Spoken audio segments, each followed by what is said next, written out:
dami kong sources na nakausap dahil nga challenge tayo ng mga netizen. Ha?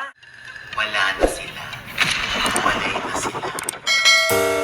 Trending ngayon sa halos lahat ng social media platforms ang breakup rumor ni Dominic Roque at kapuso actress Bea Alonzo.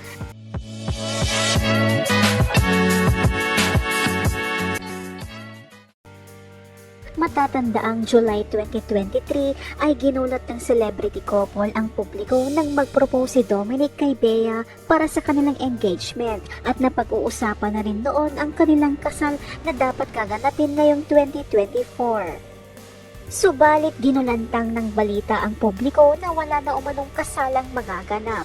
Nagsimula kasing umingay ang issue na hiwalay na ang dalawa nang mapansin ng netizens na hindi na suot-suot ni Bea ang engagement ring nila ni Dominic nang umatid ito sa isang okasyon kamakailan. Lalo pang nang hinala ang netizens nang ma-interview ang aktres kung saan kinulit siya na magbigay ng update sa plano ng kanilang kasal ni Dominic. Pero walang nakuhang sagot mula kay Bea at pawang wala ang kanyang mga sinabi. Wala rin daw siyang plano para sa Valentine's Day kundi trabaho. Wala pang plano. Parang dapat nakakaya ko na plano. Wala pa. Sorry, wala pa ma-share. Talaga? Oh my God. Magugunitang kamakailan lamang ay nagsalita si Dominic na malapit na ang save the date para sa mga iimbitahin sa kasal nila ni Bea.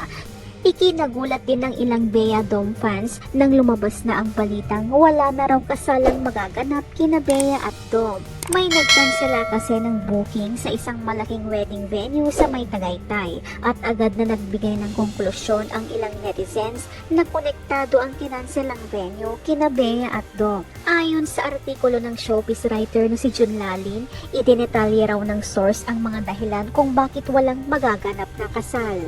Sinabi raw ito ni Bea sa isang taong malapit sa kanya na walang magaganap na kasalan. Pero ang pinaka nakakagulat sa lahat ay ang pasabog ni OG Diaz ngayong gabi February 3. Ayon umano sa isa sa mga source ng talent manager at showbiz reporter na si OG Diaz, hiwalay na raw sina Bea Alonzo at Dominic Roque. Yung Japan nila, huling post na nila yun. Wala na, kaya inaabala na lang ni Bea ang kanyang sarili. Between January 20 and 22, wala na sila nun siguro.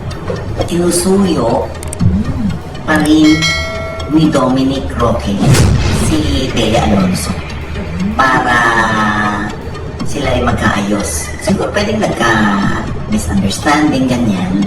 Narito naman ang mga naging komento ng netizens.